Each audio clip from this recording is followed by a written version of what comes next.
Well, I am truly lucky today to be speaking with someone who, when you hear the words resilient and unbreakable, this is who they're talking about. She is not only a survivor of the attack on 9/11 as she ran barefoot from the North Tower as it was hit, but since then, she has beaten cancer not once, but twice. She has run, up as of my count, 10 marathons for charity, just finished the Pan Mass Challenge for Dana-Farber Cancer Institute, where she received treatment. And on top of that, oh yeah, she's a life coach, a Wall Street badass, and from what I hear, one hell of a chef. Kathy Ball Toncic, thank you so much for joining me today. Wow. Thank you, Rich. Well, Great to be here. well, I've been excited to talk to you because you have had quite the journey. Are there times, are there times where you have a hard time even comprehending this journey in its entirety and all of the enormous things that you have successfully been able to endure? Yeah, and especially when you put the word successful, add that to the mix. But I have read about my story, heard about my story, and I thought, um, who are they talking about?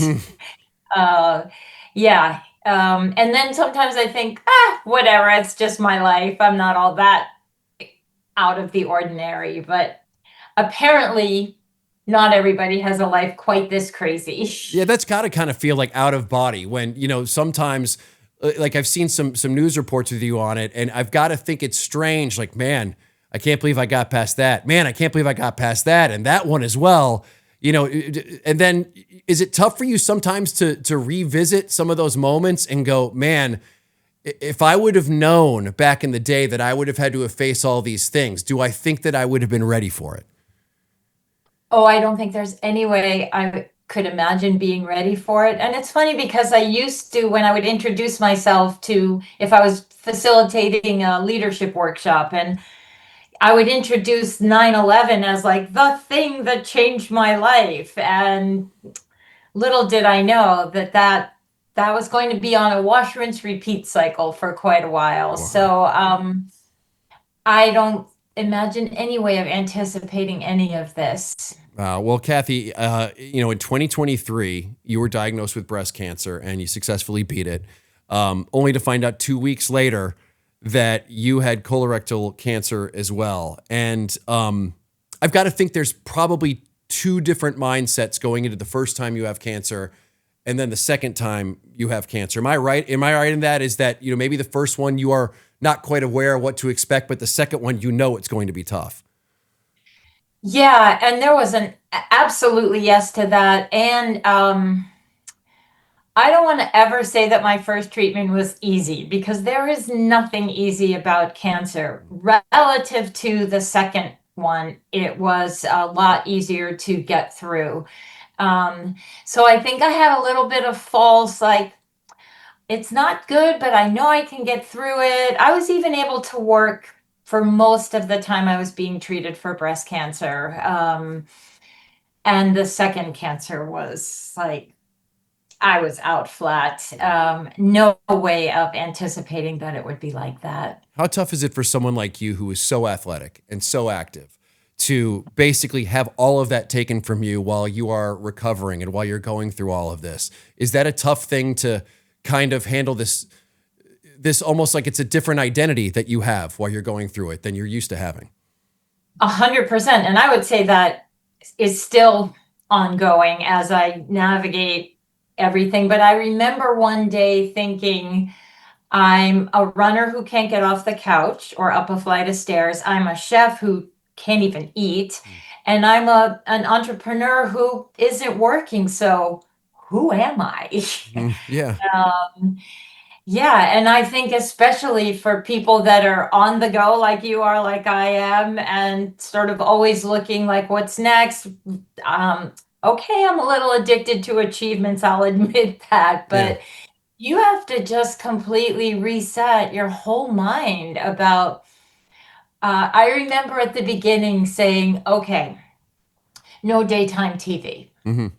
We'll just like, we'll get through the day and then I was like, yeah, no, that's not a thing. Yeah. And you just have to keep unwinding what's realistic moment by moment. Well, you were saying at those moments, you're asking yourself, who am I? You're a chef who can't do that. After all of these treatments, and now that you are done with the colorectal cancer treatment, I guess the question is, who did you discover that you are? Well, like you said earlier, I'm a fighter, that's for sure. I got this. I don't know how well it will show on the camera. It's upside down, but I never thought I would get a tattoo, and it's a phoenix rising. And I put it right here so I would remember. You can keep knocking me down, but I'm going to get back up every time. And I'm a little tired of getting back up. I'm not going to lie about that. I'm ready for someone else to get tested and I just get a break for a little while. Right, some R&R maybe, just a little bit of non-chaos in the life for a little bit. Yeah, but I remember thinking, I have neuropathy and blah, blah, blah, all sorts of other things. The chemo did its job. It maybe did a little more than it needed to. And I remember one day, not that long ago, while I was training for the PMC, like, I just want my body back. And I thought, you know what, Kathy, you need to reframe that. I want to get used to this body Yeah. and figure out how it operates and how to work with it instead of having this expectation that it's ever going to be what it was, which is probably true for all humans, right? We all age, we all have different things happen, but it's really quite a difference. And it's up to me to notice my expectations and then perhaps reset them. I Yeah. still get to try to I did the PMC, I still get to go for big, but it needs to look a little different. Kathy, it's you. I kind of identify with your story because my wife was in a situation. She is a 4-time cancer survivor now, and she also was treated over at Dana-Farber.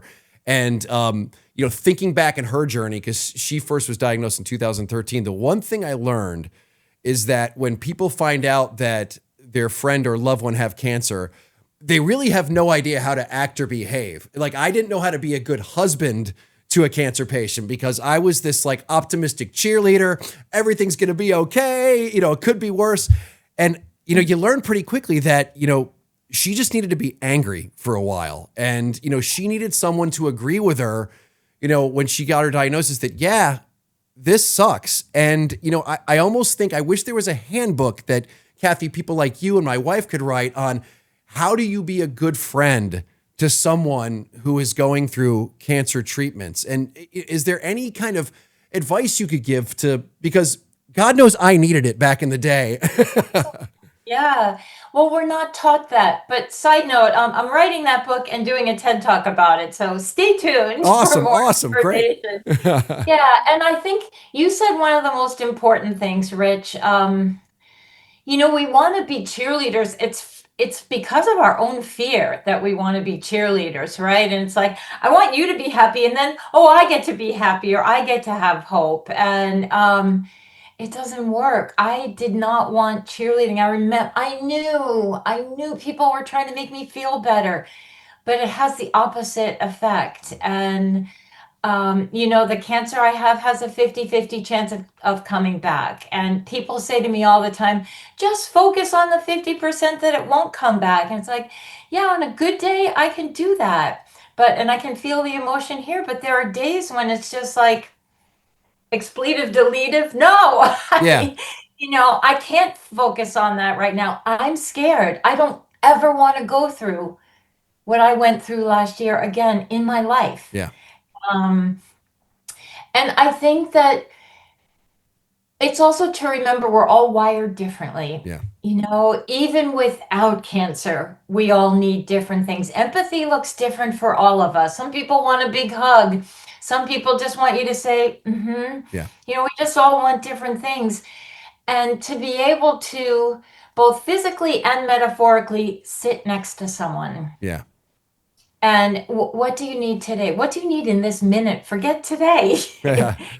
Yeah, I need to be alone. I need you to sit here. I need water. I don't know what I need. Yeah. Stop asking me, Yeah. And then to not take that personally, like, oh, I was just trying to help. Like, oh, I get it. You Yeah. don't even know what you need. Yeah. It's, I got to think too, just being someone who is there for them when they're needed, because I know Yeah, that one thing that my wife felt guilty about was getting back to everybody who had reached out. Like it's such she wants everyone to know that she loves it and appreciates it. But when you're fighting that hard, it takes everything out of you. And, yeah, and I almost wish we could tell all the people they appreciate it. It's just that they may not be able to respond the way they normally would if they weren't fighting. that's right. And they may forget, and they may, yeah, yeah. It's just, it is otherworldly. Yeah, yeah, Yeah, and none of us are taught this. yeah. We don't have in school, empathy 101 or how to deal with emotions or how to support someone in trauma. We just don't learn those things. Yeah.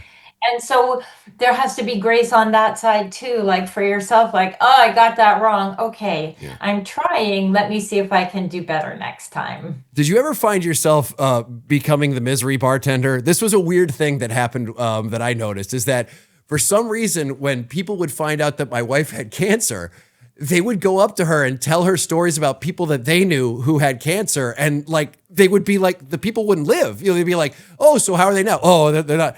And it's almost like, how did they not know that's not a good thing to do? Did you ever have that? It seems strange. Absolutely. Yeah. Although I've never heard that misery bartender, I'm going to remember that one, Rich. Yeah, there's also the sort of comparative suffering Olympics, right? Yeah. Someone literally said to me, and they meant it in the best of ways, well, at least it's not stage 4. I'm like, excuse me? Believe. That is not helpful right now. Yeah. I'm sorry. It's funny because my wife and I just started writing stuff down that just made us laugh after a while. And we knew also the whole time, it's just because people don't know how to respond and people's hearts are usually in the right place. And so Kathy, in your TED talk, or I would love it. I've just thought that would be the most useful thing to people like us from the outside who are around it. Just please teach us how to not, screw up around someone dealing with it. Yeah. And you know what, Rich? Step 1, because what you were describing as the misery bartender, again, love that, is people are offloading their own fear. They're offloading their own hurt. Yeah. And they don't realize that. I mean this a little tongue in cheek, and I'm sorry. Cancer is not contagious, people. Like, if you talk to me or come sit with me, you're not going to get it. Yeah. The fear is very contagious. Yeah. We feel each other's fear. And if you're going to come visit me, I would respectfully ask you to just leave your fear at my front door. Yeah. You can pick it up on your way out. Yeah. Did you get sent articles from people saying this is probably why you got it, or maybe you should get this treatment instead? Oh my God. Okay. This is true. Someone that I didn't even know we were talking about a business thing that maybe we were going to do together. Mm-hmm. Spoiler alert, we didn't. He literally said to me, and I, at that point, was 20 pounds less than I am now. He said, what you need to do is fast for 40 days. Oh, yeah. Because cancer needs food. Yeah. And it's like, yep, that'll cure the cancer because I'll be dead. Right. Meanwhile, like in the other room are the best cancer doctors in the country. Thank you. But these guys who read an article, they know better than, Dr. Stone, yes. Everyone that's over there at Dana-Farber. Yep. And another person tried to tell me that I work too hard and I'm blah blah blah, and it's like, you know what? I will point to hundreds of thousands of people that work hard and don't have cancer. Exactly. And it's not helpful. I felt badly about that. I thought, oh, maybe I did bring this on myself, because you're open to hearing everything. So yes, not useful. Well, I mean, with your life and, with everything that's happened with the cancer and of course, with 9/11, like you have been 3 times in a place now where life wasn't a certain thing. And I for people who have never been to that point before, what kind of perspective has that given you? Is there something that you wish you could tell people who have not been to that point about what you have learned or felt by 3 times now being at that place?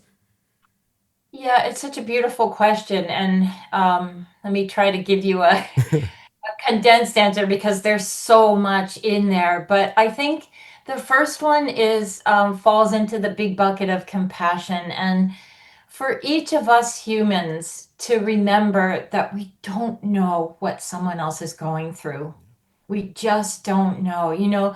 For the short amount of time that I really didn't have hair, I thought, well, at least people now will know a Mm, little bit of what I'm going through because I live right near the Green Line and I chose to just ride that for radiation every single day because it's such a pain parking down at Longwood and the yeah. traffic. And I always wanted people to know, like, could I just have your seat, please? Because I can barely stand up here. Yeah.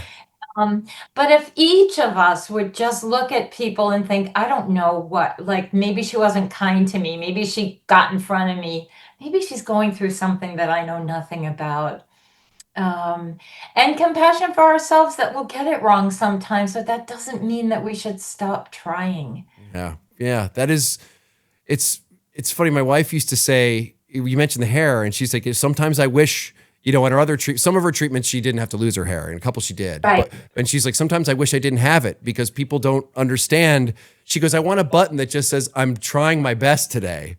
Right. Exactly. Exactly. And so what if, crazy thought, we lived in a world where everyone led with that premise. Yeah. They're trying their best today. Yeah, it's true. It's true. And that is something beautiful that we can all think, because you just don't know. You just don't know if the person next to you. I mean, how many people do you think on a normal day walk past you and know your story? Because if they did, they'd probably want to sit there and either gawk or talk to you for 10 hours, and maybe you'd be the misery bartender again. Who knows if that would end up working that way? But Right. but it's true. Right. It's true. You never really know what people are going through. Well, what I found amazing, Kathy, is that before you even had cancer, you were raising money for Dana-Farber, not even knowing that you were going to be helped by Dana-Farber, correct? I hope that when I discovered I needed to, I thought, oh, maybe I'll be well cared for. Like you get like the VIP pass now that you've raised all this money for him. Exactly. Go to the head of the line that you don't want to be in. Right. But that's awesome. I mean, that is fantastic that you go to this place. You already knew it was Dana-Farber is the best in the country. The people who have not, we're very lucky. I say that all the time. Like if you're going to get sick, doing it in Massachusetts is about the best place you could do it. But if it's cancer, doing it in near Dana-Farber, it doesn't get better than that. And the people who have not experienced Dana-Farber and what makes them different, what can you say about why Dana-Farber has that reputation of being so great? Well, apart from what most people that know Dana-Farber are aware of, the science, the rigor, the research, every single person from the parking help to the volunteers walking around giving you a newspaper asking you if you need anything to the techs when you go for your MRI, your radiology, whatever, every single person cares. Yeah. And cares deeply. And my oncologist is one of the most amazing humans I've ever had the pleasure to work with. I'm not sure.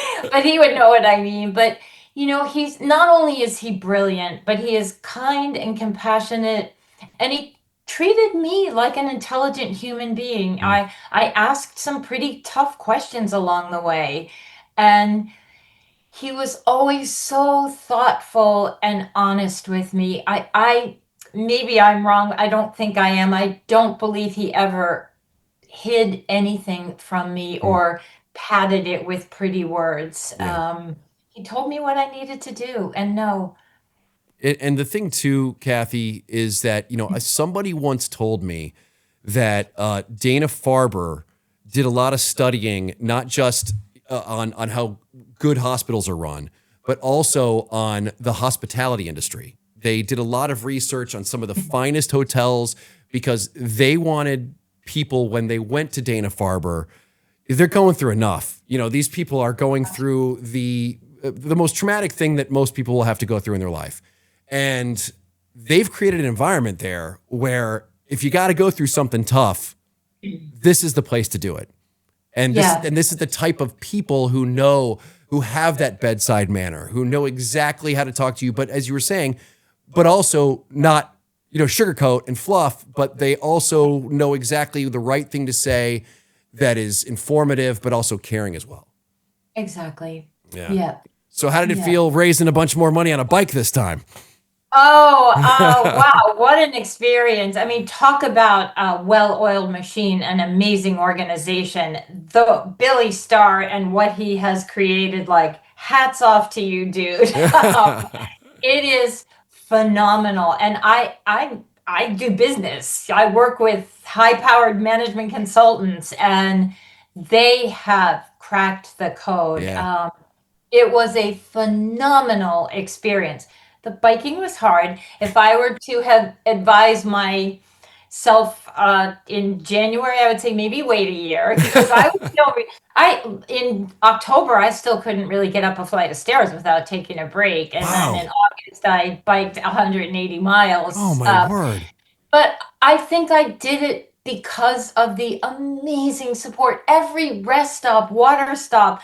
It's crazy. It's a party. It's a party, isn't it? At every stop. It's a party. I think I could have asked for anything and someone would have found a way to get it to me. And the support, they are with you. There are people out thanking you for what you're doing. And oh my gosh, it was a phenomenal experience that I will never forget. I have my living proof. Excellent. T-shirt. That is awesome. Yeah. And to your name, from what I read, at least $100,000 that you have raised for charity since doing all these marathons. And is it 10? Was I right? Is it 10 marathons you've ran? 11 marathons, although you were right that 10 of them were for charity. Okay, Yeah. all right. And one of them was just. And I have a goal of 30,000 for the PMC. I'm not quite there yet, but I'm getting closer. All right. Well, we'll do what we can with this. I'll post a link, at the end of the video here. But cool. Thanks. But that's just fantastic. And right now you also have I want to pronounce it correctly. Is it the 26.2 group or the 262 group? It's the 262 group, which again, before any of this happened, well, no, it was after 9/11, because that's what had me leave Wall Street and start going into the people business, helping people discover what their best life would be. But I was so stuck finding a name for my business, and I laughed because that's such a great excuse to not actually start. Yeah. Well, I can't start. And I remember that running my first marathon, I was so struck by how planning, training for, and actually executing a marathon is a lot like being a leader in the world. You need a plan. You need to break it into manageable pieces. You need to reevaluate along the way.